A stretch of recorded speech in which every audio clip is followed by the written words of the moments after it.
কোনো ভরসা নাই। কিন্তু আমরা এই অস্থায়ী জিন্দেগির পিছনে দৌড়াইতে দৌড়াইতে চিরস্থায়ী আখিরাতের কথা আমরা ভুলে গেছি। এজন্য আল্লাহ তাআলা আবার স্মরণ করাই দিতেছেন, ও মানুষেরা শুনো, ইন্নাল ইনসানা লাফি খুসর, সকল মানুষ ক্ষতিগ্রস্ত, সবাই ক্ষতিগ্রস্তের মধ্যে নিমজ্জিত আছে। কিসের ভিতরে আছে? ক্ষতির ভিতরে নিমজ্জিত আছে। এই যে মানুষ ক্ষতির ভিতরে নিমজ্জিত আছে,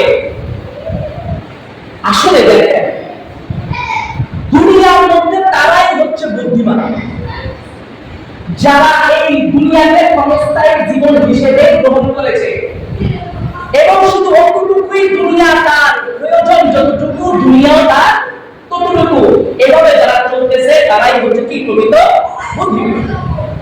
আর যারা এই দুনিয়াটাকে চিরস্থায়ী ভেবে নিয়েছে, যারা ভেবে নিয়েছে না দুনিয়াতে এসেছি, দুনিয়াটা নষ্ট করো, খাও দাও ফুর্তি করো, এই জিনিসটা যাদের ভিতরে চলে আসছে তারাই হচ্ছে সব থেকে বোকা এবং কিনা বলা।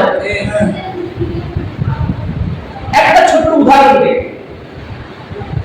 যদিও এটা গল্প কিন্তু এটা আমাদের জীবনের সাথে অনেক মিল খায়, অনেক মিল আছে এই গল্পটা আমাদের জীবনের সাথে। একটা দ্বীপের মধ্যে একটা রাজ্য আছে, ওই রাজ্যের নিয়ম হচ্ছে, একটা নিয়ম যে আমাদের রাজা হবে সে 1 বছর আমাদের এখানে রাজত্ব করবে, 1 বছর পরে তাকে বনবাসে দিয়ে আসা হবে এমন একটা জায়গা যেখানের মধ্যে পানি নাই, খানা নাই, কোনো কিছুই নাই, আরাম আয়েশ কিছুই নাই, এমন একটা জায়গার মধ্যে ফেলে দিয়ে আসা হবে। এটা হচ্ছে শর্ত। যেই রাজা হবে 1 বছর রাজা থাকবে, 1 বছরের পর কি হবে সেই বনবাসে তাকে ফেলে দেওয়া হবে। তো দেখতে দেখতে দেখতে দেখতে অনেকেই এরকম রাজা হয়েছে।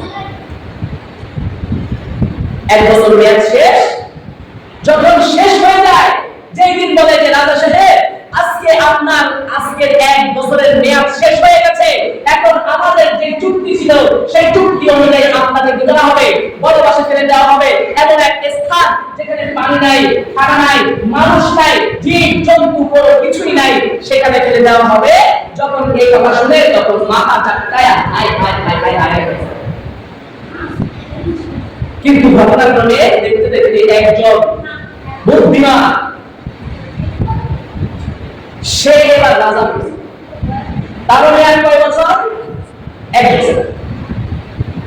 এইরকম আগের বন্ধুদের মতো কিন্তু তার কাজ করে নাই। আগে যে সকল রাজা ছিল তারা 1 বছরের মধ্যে যত পারছে খাইছে, যত পারছে কিন্তু আবার উন্নতি করছে, আর শেষ পর্যন্ত তাদের ঠিকানা বড় হয়েছে। 2-4 দিন পরে সে সেখানে না খেয়ে নিগাল করেছে। কিন্তু এই ব্যক্তি তো বুদ্ধিমান চালাক, সে হচ্ছে প্রকৃত বুদ্ধিমান। সে চিন্তা করলো হায়রে আজকে আমি রাজা হইতাম, আমার এই রাজা বল কেন হচ্ছে 1 বছর পরে আমাকে এমন একটা স্থানে ফেলে দেওয়া হবে যে স্থানে খাওয়া নাই, পানি নাই, মানুষ নাই, জীব নাই, জন্তু নাই, কোনো কিছুই নাই। সুতরাং আগে আজকে থেকে ওই যে আমার 1 বছর পরে যেখানে ফেলে দেওয়া হবে সেই জায়গা আজকে থেকে সাজাই থাকবো। কি বুদ্ধি করলো যে আজকে আমি রাজা হয়েছি, আমি জানি যে 1 বছর পরে আমার ওই দ্বীপে ফেলে দেওয়া হবে, তো সুতরাং আমি আজকে থেকে গোপনে গোপনে সেখানের মধ্যে এমন একটা পরিবেশ তৈরি করব যে আমাকে সেখানে ফেলে দিলেও যেন আমার এই রাজত্ব আছে যেমন কথা তেমন কাজ। গোপনে গোপনে সেখানে মানুষ পাঠাইলো, সেখানে যত যা কিছু কৃষক পাঠাইলো, সেখানে আবাদ করলো, একটা জীর্ণশীর্ণ জায়গাকে, মানব শূন্যহীন একটা স্থানকে গণবসতি একজন মানুষ থাকার উপযুক্ত করে সেখানে এই 1 বছরে কি করলো, সেখানে নতুন একটা রাজত্ব বানায় দিল।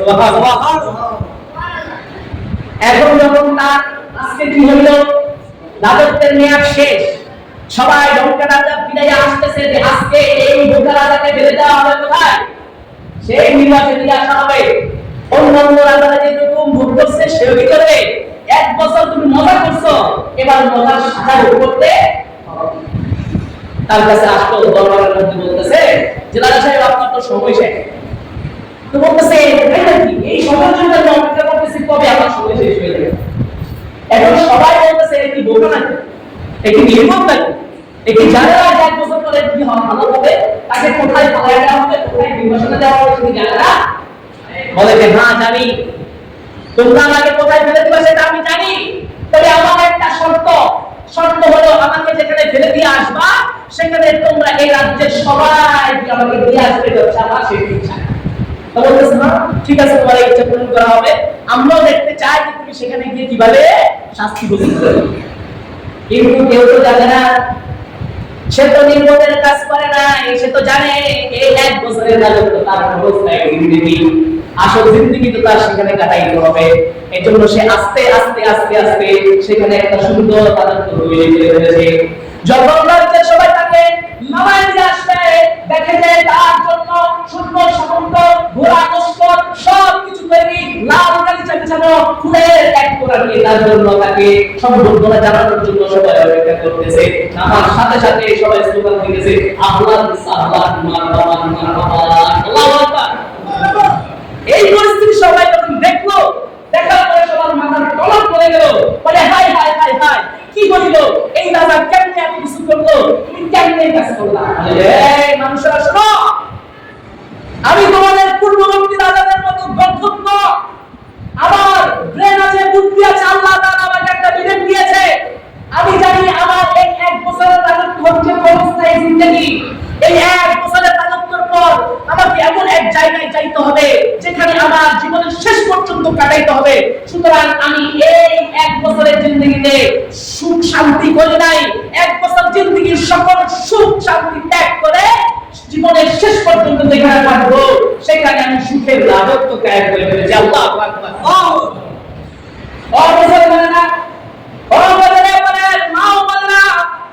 একটু বিবেক খাটান, আল্লাহ তাআলা আমাকে আপনাকে একটা বিবেক দিয়েছেন।